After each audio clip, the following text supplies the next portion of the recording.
All of us, at some time or another, have agonized over making a decision. Some decisions are major decisions. And also there are a lot of small decisions that we don't make, that they tax our minds, they drain our energy, they create a lot of anxiety and nervousness and mental torment because we don't take care of it. We decide not to decide, which is a decision. Deciding to decide, to act, is a major, major challenge for all of us at different points in different areas of our lives. And there are things that happen to us along the way, experiences that we have that prevent us from working through the mental block of acting, of doing those things that we know we ought to do. And so what I want you to think about is, what is there that you know you need to do, that you want to do this, but for some reason or another, you've been holding back. For some reason or another, you just have not been able to gather your nerves or be able to work through the procrastinating or putting it off or justifying or blaming. Some reason or another, you just haven't done it. And you know you ought to do this. You really want to do this, but you don't know why you haven't done it. Anybody know what I'm talking about? Raise your hand, please. Okay, then I've got company here this evening. I'm not talking to myself. Now, first of all, we know that this is not easy. Because in order to begin to reinvent your life, you've got to make a conscious, deliberate, determined effort. That you really have got to put all of yourself into it. It's very challenging to act, to do those things. There are times when you're looking at it and you say, I know I need to do this, but I don't feel like it. I don't want to do it. I know I need to do it, yet leave me alone. No, I don't want to do it. So what do we do? What are those things that cause us to do like that?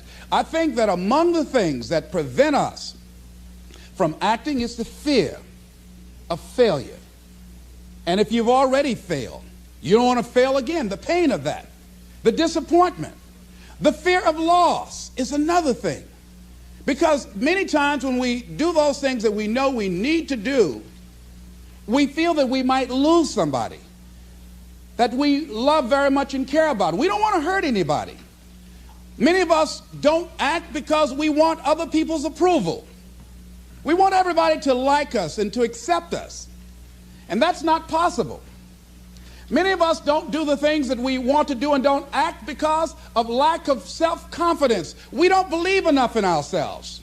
I have a friend who's been working on a job where she's miserable, talented, want to go to another place that she can do what she wants to do and make the kind of money that she would like to make, and had some offers.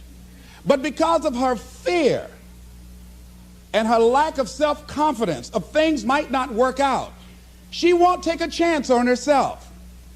So there she is spending 8 hours a day, 5 days a week, and she's miserable. She hates to go to work.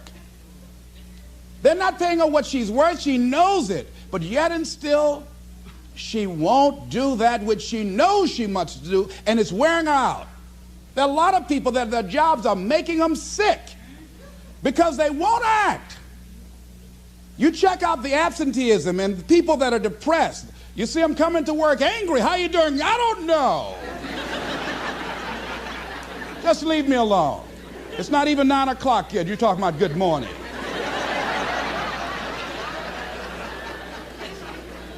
There are days you go to work, you want to just keep driving past the job. You don't want to stop because it's not in sync with who you are. But you haven't acted. Have another friend. This guy's brilliant. He's a business consultant. He helped a lot of people get their business started. And people come to him because they know he's knowledgeable. But this guy won't start his own business. Now, he's very smart. He can do it. Everybody believes in him except him. And he's so smart, he's talked himself out of it. Well, the numbers aren't right. And so there are many reasons why we don't act. There are other things, though, that affect us is that not wanting to take personal responsibility. We want somebody else to do it. And many times we pick up our inability to do certain things from people that we love, people that we admire. We identify with them, and we live in the context of their ideas, their opinions, and their life patterns. We buy into it unconsciously. My mother is a pack rat. She keeps everything. She doesn't throw anything away. And I have unconsciously picked that up. Now, my mother never said, let me show you how to keep everything, Les, and just clutter things. I unconsciously picked that up, many times unconsciously. We try to honor the people we love by being like them. By the same token, I realized something about myself when I had some major decisions to make, and I found myself acting like my mother. See, my mother's the kind of person that when she has a problem with one of the other foster children that she adopted, she won't confront them. She will call me. Les, why don't you tell Linda to move? She's lazy. She won't go to work. She runs the street all day, and then she comes home and wants to sleep all day, and I think she's doing drugs. I said, but Mama, why don't you tell Linda that? I bought the house for you. I told you when she wanted to come home, don't let a grown person come there and take care of them. You let her in. Well, after all, she's my child. Mama, then you handle that. When I tell her to leave, she say, Mama say I can stay. Mama, can I stay? And you tell her yes, and then you call me and say, she's still here.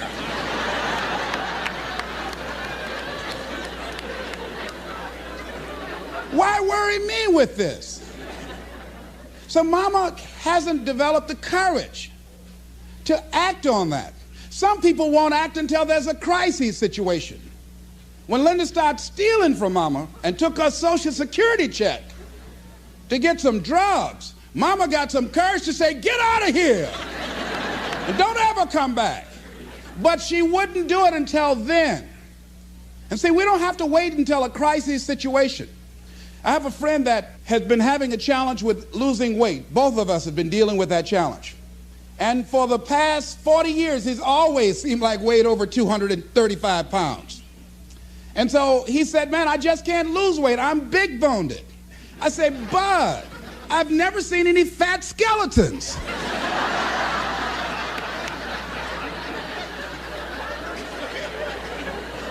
No, you need to act on your health. You can change this. You don't have to go to your grave fat. We're all digging early graves with our teeth. We don't have to do this. They need to have a support group around M&M peanuts. You want a support group on something, and throw Snickers in there too. Bud and I can tell you about the help we need with that.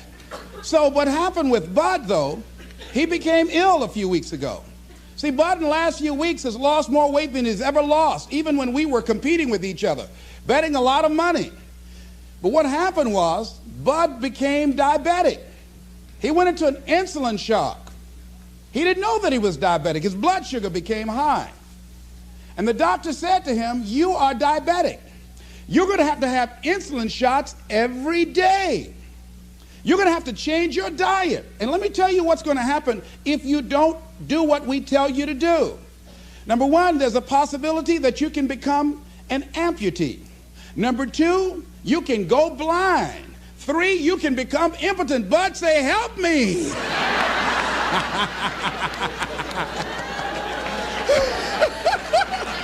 Like those guys with Paul, when Paul broke out of jail, those guys say, tell me what I must do to be saved.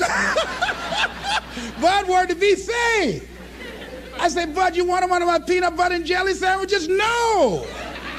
I said, Bud, I can't believe you're eating vegetables, man. You're exercising. He said, that's right, and jogging in place too. Now, he had the ability to do it before, but there's some people, it takes that kind of crisis to bring them into reality in order for them to act in their own best interest. Some people have to hit rock bottom in order to rise. I don't know why. You want to begin to look out on your life and what you want for you. And I think that when we begin to focus in the area of what does it take for us to act, I think we can say events can inspire us to act, like that particular event in his life. Circumstances. A friend of mine, he wanted to do something and he just did not have the motivation and the drive and the confidence within himself. But his circumstances changed overnight through an acquisition of the company that he worked for. He lost his job through the inspiration of desperation. He had to act.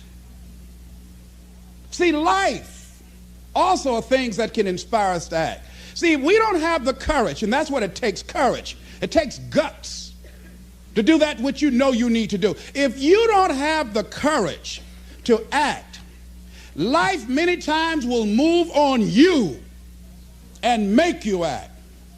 Life will whoop your butt so bad.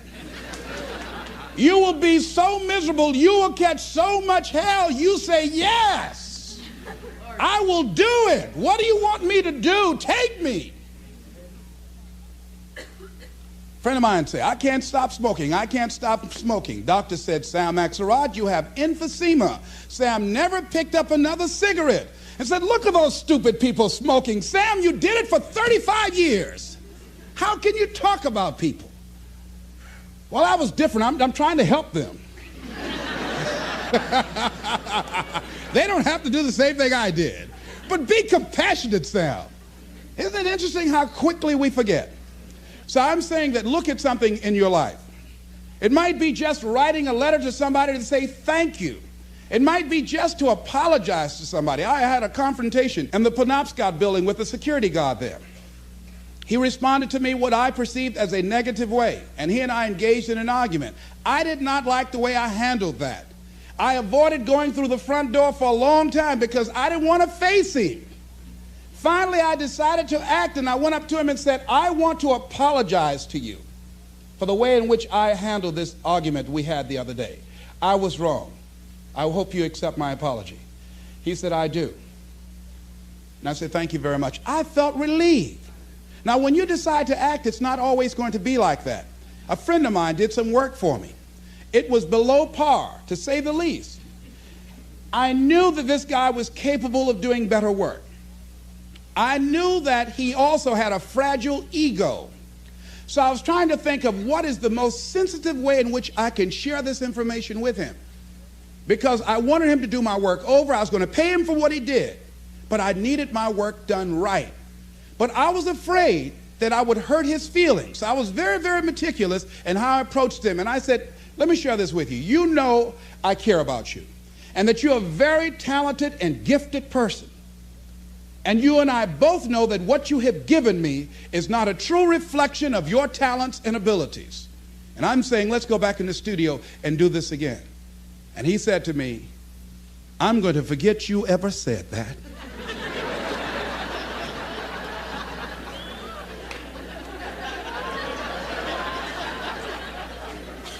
I was wiped out. He never spoke to me again. Now, when you decide to act, you're going to have some people like that. We're no longer friends. I lost sleep over that, ladies and gentlemen. I said, I can't believe that. I remember sitting up one night looking at the phone. I said, I got to call him. He said, no. Then I said, no, forget that. I called, man, look here, we've been knowing each other too long to allow this to come between us. He said, don't call me anymore, and hung up. And then I wanted to think about what can I do to make it up to him, and then something came to me, Les, what do you have to prove? See, many things we don't do is because of the fact we want people to like us. There's some necessary losses in life. When you decide acting in your best interest, you're going to lose some friends. Everybody's not going to approve of you. There's some people that won't like you. Who do you think you are? You're arrogant. What do you think you can do? You think you can get away with that? You're selfish. Thanks, I got that. It's my life. And so what I'm saying to you is that as you begin to look out on your life, this is challenging. This is not easy, acting. So what are the things that we can begin to do to harness our will? Number one, you've got to bring it out and look at it. You got to take the power out of it. You've got to expose it to the truth. And the truth is that it has no power over you. So write down something you want to act on, but for some reason that you've been holding back, and look at it. The next thing is, ask yourself the question, is it helping you to continue to put it off? If it's an asset for you to continue to procrastinate, then continue to do that. But if it's a liability for you, if it's causing you some mental and some emotional challenges, or perhaps a financial problem, look at that. Examine that for what it is. Next step, ask yourself, what's blocking you? What's preventing you from acting? Why don't you have the courage to handle that? Why won't you face that? What are you running away from? What kind of avoidance behavior are you engaged in? Next is, what is the worst thing that can happen when you take action? So I looked at that. And I said, what's the worst thing can happen when I tell him this? He can say, I don't like you. And he did. Now what happened? I experienced that. I looked at that. I saw that. And guess what, ladies and gentlemen? I didn't die. My feelings were hurt a little bit. I lost some sleep about it. And sometimes I think about it when I drive past his house. But I'm still here. It's uncomfortable. But it's okay. It doesn't bother me anymore. I've gotten used to it now.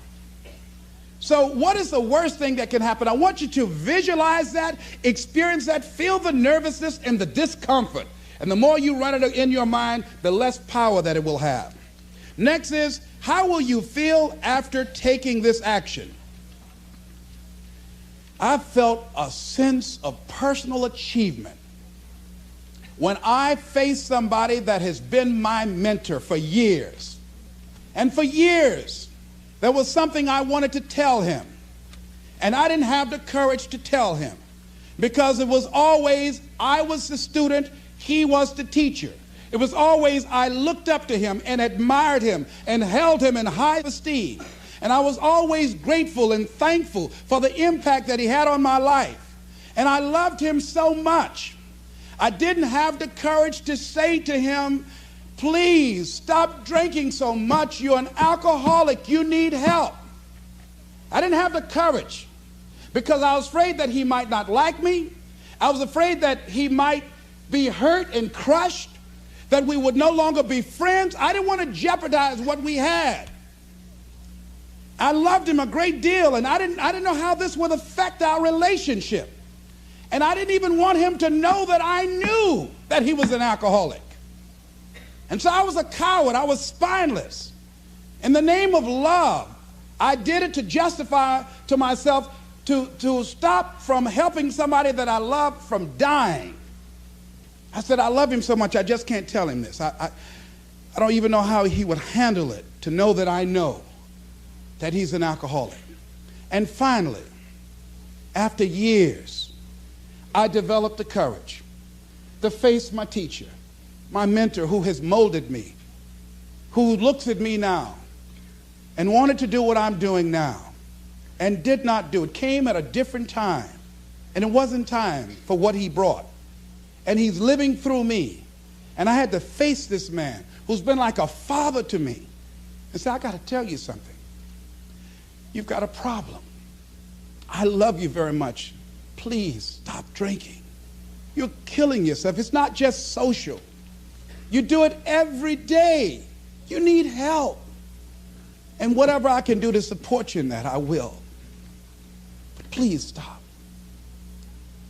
And he looked at me, and I had no idea how he was going to handle that. And first there was like, I dare you. And we just looked at each other. And then I reached out to embrace him. And we've never, ever embraced men, macho. Never hugged before. I hugged him, and he just stood there with his arms straight. He couldn't raise his arms to hug me back. And he was shocked. And after he got over the initial shock, when he could bring himself to speak, to maintain his composure, because he could never afford to let me, his student, see him vulnerable or admit that I was right. He said, I'll be seeing you. And I said, yes, sir. I said, tell your wife I'll be by the house to see you all before I leave. And when he walked away, at first I was very depressed about it. And I said, well, maybe it wasn't my place to do this. And you know, when you act, you're going to have some second thoughts. And then I said, no. I did what I felt. I did it because I feel very strongly about this. And fortunately, he called me back a few weeks later and left word with the answering service. Leslie Brown, I just want to say thank you. And hung up. That was a good feeling. When we look out on our lives, you ask the question, what are you going to do? Look at, as you think about this that you know you need to handle, what are you going to do? And then write down 3 strong reasons on why you know you must take action. And be explicit and descriptive in your reasons, because your reasons have power. Your reasons will drive you. When you have doubt, when your faith becomes weak, your reasons will fortify your faith. When you have an inner conversation, say, no, don't do that. Your reasons will become your rod and your staff to comfort you, to take you through those challenging moments. So write down your reasons. And what you will find, that when you decide to act, when you decide to take life on, and let me warn you, it can be painful, it will be uncomfortable, and that's where the growth is.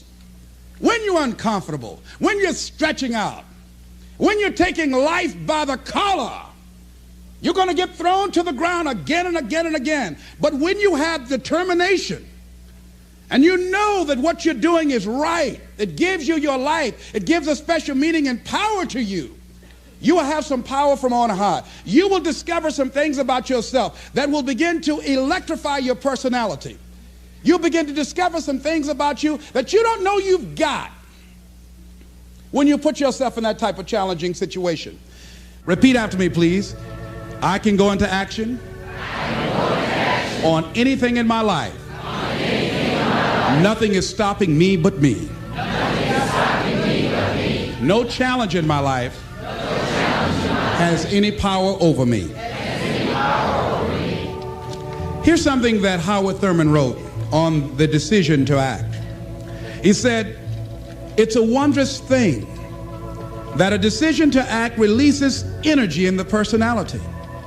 For days on end, a person may drift along without much energy, having no particular sense of direction and having no will to change. Then something happens to alter the pattern. It may be something very simple and inconsequential in itself, but it stabs awake, it alarms, it disturbs. In a flash, one gets a vivid picture of oneself, and it passes. The result is decision, sharp, definitive decision. In the wake of the decision, yes, even as a part of the decision itself, energy is released. The act of decision sweeps all before it, and the life of the individual may be changed forever. When you decide to make decisions, to act, you begin to access power within you that will increase your self-esteem, that will increase and enhance your personal power, that puts you in charge of life. And life has a whole new meaning for you. There's a sense of personal freedom. Doesn't mean you're not going to have any struggles. Doesn't mean that you're not going to have any challenges. Doesn't mean that you're not going to suffer any defeats. No, doesn't mean that. But what it does mean, that you're putting yourself in the position to grow. You're putting yourself in line with your higher calling and your higher self. And that's what life is about.